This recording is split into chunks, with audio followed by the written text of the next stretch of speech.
guys, welcome back to my channel. My name is Kayla. Thank you so much for being here. If you're new, I'm 29. I'm a first-time mom. My baby's almost 7 months old, and I just started this channel not too long ago, and I really am so thankful that you clicked on this video and that you're here. Today's video is going to be things that I wish I knew before I had my baby. I watched some of these videos while I was pregnant, and a lot of the information was very helpful, and even some of the things that people talked about in their videos are possibly on my list, because yes, I heard them talk about it, but I didn't necessarily maybe take it to heart or dive too deep into it. But then once I had my baby, I realized how important that actual thing was. So this is me almost talking to myself before I had my baby. And if you're a first-time parent, maybe these things will be helpful to you. Maybe they're things that you haven't heard before. Maybe they're things that you have heard before and you just maybe need to hear it again. Like I said, I'm a first-time parent, so I am brand new to all of this. I am learning every single day. But these are just some things that I really wish I had maybe taken a little bit more seriously, taken to heart, and just maybe paid a little bit more attention to. So these things are in no particular order, and I didn't necessarily try to get to 10 things, but that's just kind of the number that I got to as I was jotting them down the past few weeks as I thought of them. The first one I think is super important, and it's something that you probably have heard a million times before, but it's do what works best for you and your family. While you're pregnant, or if you are, the spouse of a pregnant woman, then you're gonna get so many just different kinds of unsolicited advice. People literally in the grocery store are going to try to tell you something. People in your family are going to tell you something. At the end of the day, you can listen to that advice if you want to, but you also don't have to. I found that it was a lot easier to just kind of take the advice, to say thank you, okay, we'll consider that, rather than combating it, because I knew in my head there were a lot of things that I wanted to do with my baby, or certain ways that I wanted to do certain things with my baby. And when people gave me advice that was the opposite of that, I didn't say, oh, what the heck were you talking about? Why would I do that?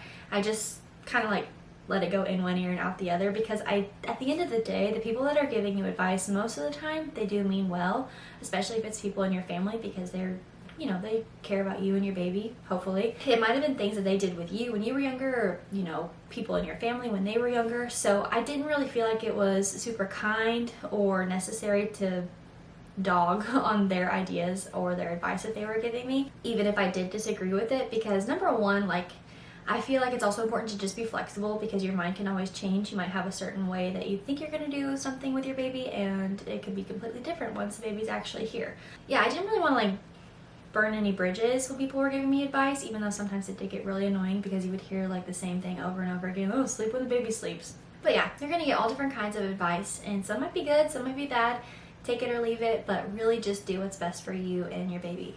The second thing is something that I heard over and over again from mainly my friends who had babies and just people around my age that had babies, and that is to have boundaries and to hold them tight. So everybody knows, at least if you don't know, I don't know how you don't know, but do not kiss other people's babies, right? That is one big boundary that most parents nowadays are trying to make super clear before the baby gets here. That's just one example, but I had in my head all these boundaries that I wanted. I didn't want any visitors for the first 3 weeks. I just wanted to be home with my husband and my baby, just get to know each other as our little family unit. Obviously, I didn't want people who were sick coming around her. I just had some different boundaries in my mind that I really wanted to have in place before the baby got here, and I wanted to make sure everybody was really clear about it. But sometimes you can be as clear as day with your boundaries, and people still won't really respect them or follow them, or just, they don't care about your boundaries. They might not agree with them, so they don't think it's going to apply to them. And as a first-time parent and also a just super big people pleaser, I had a really hard time with, I didn't want to hurt anybody's feelings, I didn't want anybody to feel like I was singling them out, or I don't know how to really explain what I was feeling, but sometimes people would kind of cross a boundary and I would feel really weird telling them not to do it. And I think my husband kind of felt that way too, just because we were both really big people pleasers. But at the end of the day, you have these boundaries in place because you think it's best for your baby. You're trying to keep them safe, healthy, happy, all of the things. And if it's something that's really important to you, you have to just speak up. And if you hurt somebody's feelings in the process, it kind of just is what it is. Let's say not to kiss your baby, for example.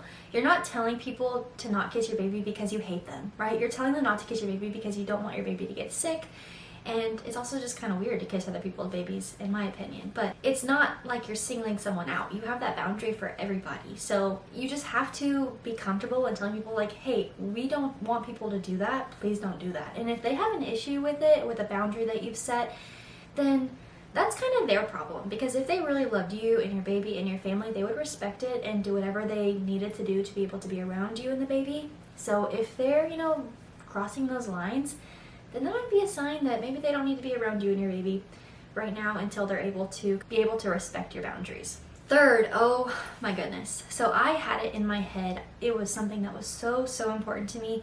I wanted to breastfeed. My third piece of advice is if that is something that you are really hoping that you'll be able to do, just know that breastfeeding is not as easy as people make it seem. I am not sure why I had this idea in my head that it would just, baby would latch, baby would be able to eat, I'd be able to feed the baby anywhere, it would be no big deal, just kind of be like a second nature thing. And I'm sure it's the case like that for some people, but oh my gosh, it was really hard on me, and it was a struggle bus for quite a while for us. And also what I didn't really understand, I guess, was that your real milk doesn't come in until 3 to 5 days after you've had your baby. The first few days it is colostrum, which can be just like this thick, it could be clear or yellow, like really thick version of the milk that the baby doesn't necessarily need a lot of because their stomachs are so tiny, but they do need something. At the hospital, they, try their best, I guess, to get baby to latch, but the second baby doesn't latch correctly, they pass you a nipple shield, which is what they did for me, which might be TMI, I'm sorry, but a nipple shield is basically like a shield that goes over your nipple and it has these little holes in it, and colostrum is very thick, okay? So my baby is trying to latch, trying to breastfeed, but the colostrum is not really going through the nipple shield. And I didn't know that, okay, until we went to our pediatrician appointment and she had lost a lot of weight. And I was so confused because I could see the colostrum coming out and I thought she was getting some of it, but obviously she wasn't getting enough because the amount of weight that she lost was like not really, the best. So at that point we had to start triple feeding, and that's something else that I wish I knew about. Was triple feeding is you breastfeed the baby 10 minutes on each side, and then you give them a bottle, and then you pump. So that's where the triple comes from. First is the breastfeeding, then the bottle, then pumping is the third. And you could give them a bottle of breast milk if you have enough, or you can give them a bottle of formula. And I wish I hadn't been such a snob in the beginning and just gave my baby formula whenever we were doing the triple feeding, or when I wish I would have just given it to her at the hospital, probably just to make sure, while my milk was coming in, just to make sure that she was getting enough food. Because when we went to that pediatrician appointment and they told me she had lost weight, I felt like such a failure, and I was like actually hysterical. I was crying. It was a really tough time at the beginning there. We started the triple feeding, her weight got back to where it needed to be. She was gaining weight perfectly, but breastfeeding was still really hard. And so at 6 weeks, I decided to hire a lactation consultant, and that was probably the best thing I could have done for my breastfeeding journey. Like I said, my daughter's almost 7 months old and we're still breastfeeding now, and there's no nipple shield, there's no problems. She latches perfectly. I can feed her anywhere. It is just such a breeze, and that is all thanks to my lactation consultant. They do weighted feeds, so they weigh your baby before they eat and after they eat to see how many ounces they're getting. And they can help with latch issues if you have that. They can show you different techniques of ways to hold the baby, because in the beginning it's really hard to get them in a comfortable position because you have to be careful with their neck and just so many things. Now that she's older, homegirl is doing acrobats while she's eating. She has her leg up in the air.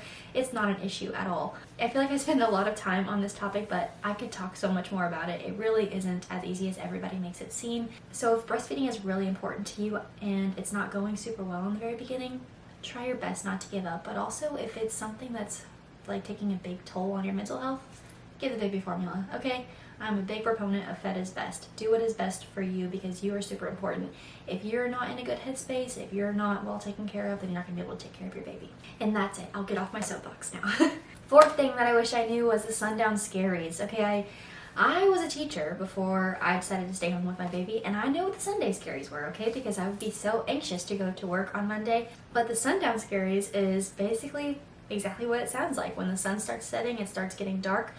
I would just get really anxious for the night. I really don't know why. I know it's a very common thing because I hear a lot of people talk about it, but something about just this like overwhelming doom, feeling like it's about to just like land on you when the sun starts to set, it's so weird. And I still to this day don't really know what triggered it. Thankfully, I have a very supportive husband and he was able to, help me with the baby. I mean, he still does. He's just a great husband and a great father. He would make sure that I was able to take a shower. He would make sure that I was able to kind of like wind down.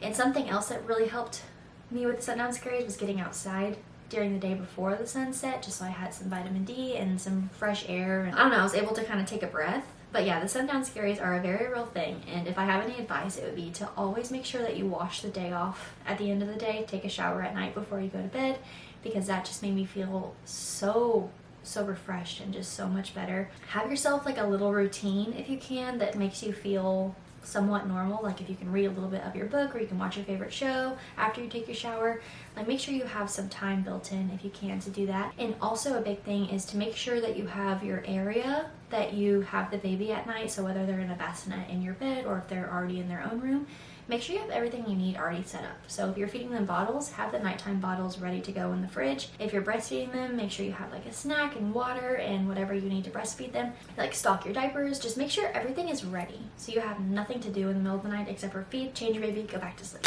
The fifth thing, okay, this is something that I still feel weird talking about because I don't know what it is about me, but I would feel so anxious or just icky when other people were holding my baby in the beginning there, probably for like the first 4 months of her life. I was very, very worried that she was going to get sick. I didn't want people to have like strong perfumes on when they were holding her. I didn't want them to like be talking and their spit to fall on her. Like just, I was also terrified that they were going to drop her. I don't know what it was, but I did not really want anybody besides me and my husband holding her. If they were holding her, I was watching them like a hawk. Still, I don't really like people to leave my sight when they're holding my daughter. But in the beginning there, if they were holding my baby, I was right next to her. And just watching her to pick up on any signs that maybe she was uncomfortable or wanted me. And if she started crying, I took her back immediately. But yeah, I don't know what it was. I just got this pit in my stomach when people were holding her, and I don't know if it's just because I like just had birthed her and I'm like, she is an extension of me and I just want her with me at all the time. I don't know. So if you find yourself in that situation where you just feel weird, anxious, icky about other people holding your baby, you're not alone. And I don't know what the cause of that is. I don't know how to get rid of it, but you're not alone. Next thing is to keep an open mind.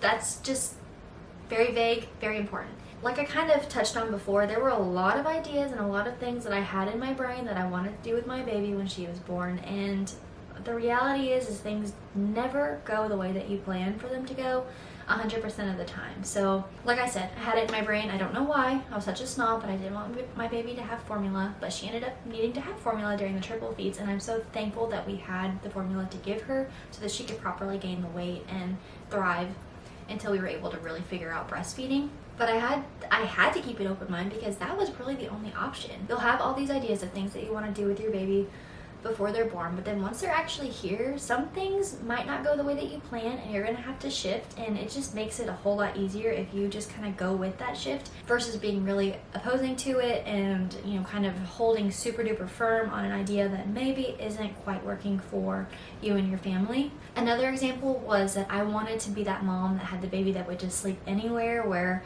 she could sleep through any kind of sound and she could sleep in the daylight. She just could sleep anywhere.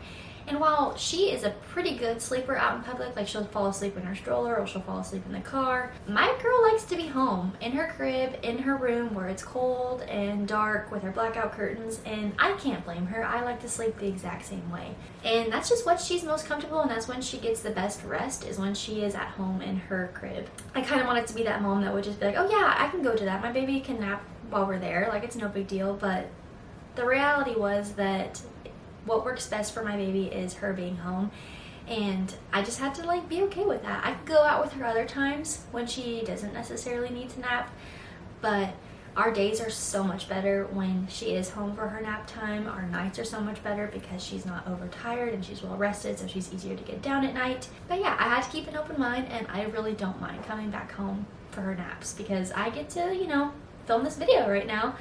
while she's napping, or I get to edit my photos because I'm also a photographer. Like, there are just so many advantages to having a routine and her being home for her naps that I didn't necessarily think of before I had my baby. So yeah, keeping an open mind is always good in all situations, but especially with your baby. Pumping, okay? I maybe should have looped this in with the other one. If you're on TikTok or Instagram or, you know, really any social media, oversuppliers are so pushed, and it just seems like that is such a normal thing to make like 10 ounces every single pump. Some people did like 20 ounces a pump. That is not normal. I mean, it's normal for them, but it's not like the norm, okay? Not most people do not pump that amount of milk. Your body the first 3 months is trying to figure out, you know, how much milk to make. It's not regulated until you hit about 3 months postpartum. So during that time, you might have an oversupply because your body's trying to figure out exactly how much milk your baby needs. And if you're pumping, it's different than, you know, your baby actually feeding from the breast. When you're pumping early on, you might get 4 ounces total. And in the beginning, babies only eat about 2 ounces every 2 to 3 hours. And then it'll work their way up to 3 and then to 4. What I really didn't know was that breastfed babies will only take about 4 to 5 ounces max, no matter how old they are. Versus formula, they can take up to 8 ounces, you know, and it's just because the composition of formula and breast milk are different. And also what I didn't know is that breastfed babies might want to eat more often than formula-fed babies because breast milk is 100% digestible and it metabolizes a lot faster than formula does. So if you have a breastfed baby, they might be hungry 2 hours later versus a formula-fed baby might be hungry 3 to 4 hours later because the formula kind of stays in their system a little bit longer. Pumping tons and tons of milk is not necessarily the norm. So if you see that and you're like, why the heck is that not happening to me?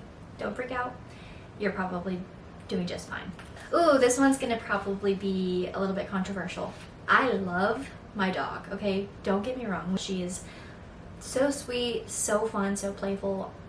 She's great, but I have never been so overstimulated or triggered by anything in my entire life, I think. And I was a teacher besides my dog after I had my baby. For the first few months there, she would just breathe and I was like, can you please stop? I don't know what was going on inside of me, but she would just overwhelm me so much. She would just be like right behind me, and I'm sure she just wanted to, you know, see the baby, make sure that I was okay. You know, she's just doing what dogs do, trying to be that companion, but it would just drive me up the wall where I had to like have my husband be like, can you please take her, like get her out of the room, because I seriously I was about to lose it. We are much better now, okay? Things are much better. She's my baby dog again. Everything is perfectly fine, but I don't know, something in me just switched and she would just drive me crazy. And I've heard that from a lot of other people, that their dog kind of overstimulated them. So I don't know what it is exactly that causes that, but if you're pregnant and you're thinking about getting a dog, maybe just put it off until your baby's a little bit older so that you don't have to deal with that overstimulation and just irritation of your dog. I don't know what causes it, but if that's happening to you, I feel like it's normal. So don't stress about it. I think it'll go away. 2 more things, guys. We're almost there. The second to last one is don't stress about a schedule in the very beginning there. Don't feel like you have to sleep train your baby like fresh out the womb, or really at all if that's not your vibe. Don't feel like you have to have them nap at the exact same time every single day. Babies are learning how to be outside of the womb. You're learning how to be a parent. It's just a whole new world for everybody involved. And some days can be a little bit tricky. The baby might not nap as normally as they have been, or they might nap more, they might nap less. There's just so many factors that could change how a baby is sleeping. In the beginning there, like I said, we were doing triple feeding, so I felt very pressured to make sure that baby was like eat, play, sleep every 3 hours. And when she started to get, I think she was around 2 months old, she started wanting to eat more often than those 3 hours, and so it kind of threw my whole schedule for a loop. She would maybe eat every 2 hours, every 2.5 hours, as we were kind of starting to get the hang of the breastfeeding thing and not necessarily having to do triple feeding as much. But I was so used to that regimen of eat, play, sleep, eat, play, sleep. When she started getting off of that, I had no idea really what to do, and I was worried that she wasn't eating enough now because she was eating more often, and I was worried that she wasn't napping enough or napping too much. And you can see all these things online of, you know, how your baby should be sleeping throughout the day. And these sleep training things usually work best, at least in my opinion, with formula-fed babies, because they do stay full a little bit longer and it's a little bit more easy to kind of time exactly when they're going to eat, and they might sleep through the night a little bit better than breastfed babies. And so all of that to say is that if you feel like getting on a schedule is best for you, then by all means, please try to do that. but don't stress out about it too much if it doesn't go exactly the way that you are hoping that it does. Eventually, you and your baby will fall into a schedule. Once you learn to kind of pick up on their cues, it's a lot easier to kind of predict when they're going to want to take a nap or when they're hungry, or all of the things. So don't be too strict on yourself to have a schedule in the very beginning. Just kind of go with the flow, and then eventually you can develop one if that's something that you are wanting to do. Last one is a doozy. I didn't realize how terrible of a friend I was to my friends who have had babies before me. And by that I just mean like maybe being there for them a little bit more postpartum, offering to bring them more than just one meal, offering to maybe clean their kitchen, do their laundry, just things that you really don't have time for when you have a fresh new baby. I think it's just something that you don't understand until you have one yourself. If I could go back in time, I wish I just would have been there for them more. New parents don't need you to come over and hold their baby so that they can go do the laundry or they can go clean the dishes. You don't want to be away from your baby. At least I didn't. When they're fresh, when they're new, I still really don't want to be away from her. But yeah, I don't think that going over to someone's house to hold their baby so that they can go clean is the move. I think maybe going over to their house to help them clean and let them hold their baby and snuggle their baby and feed their baby and bond with their baby is the move. Now, if they want to shower, of course, offer to hold the baby, keep the baby safe, because you can't really take the baby in the shower with you. But I feel like a lot of people that maybe don't have kids, or even older generations that do have kids, think that going over to new parents' houses and holding the baby for them while they go do chores is helpful, and I really don't think that it is. That's just my hot take. But yeah, I wish I would have been there for my friends a whole lot more than I was. If I could go back in time, I 1000% would. Okay guys, those are 10 things that I wish I had known before I had my baby. If you have any extra things that you wish you would have known before you had your baby, please feel free to leave them in the comments down below. I would love for the comments to eventually be like a very nurturing place of advice. And also, like I kind of mentioned in the beginning, do what works best for you, take it or leave it. If these things feel like they make no sense to you and after you have your baby you're like, that girl had no idea what she was talking about, that's perfectly valid, because all of us are so different and things that worked for me might not work for you. But these are just some things that I wish I had known before my baby came into this world. Thank you guys so much for watching. Please feel free to subscribe if that feels like something that's right to you. I love to make videos like this about parenthood. I love to do vlogs, and I'm really hoping to get into some crafty videos here soon. I love to sew, quilt, scrapbook, things like that. So if you're interested in any of that, I would love to have you stick around. No pressure, but I would love to have you here. Again, thank you guys so much for watching, and I hope to see you next time. Bye friends!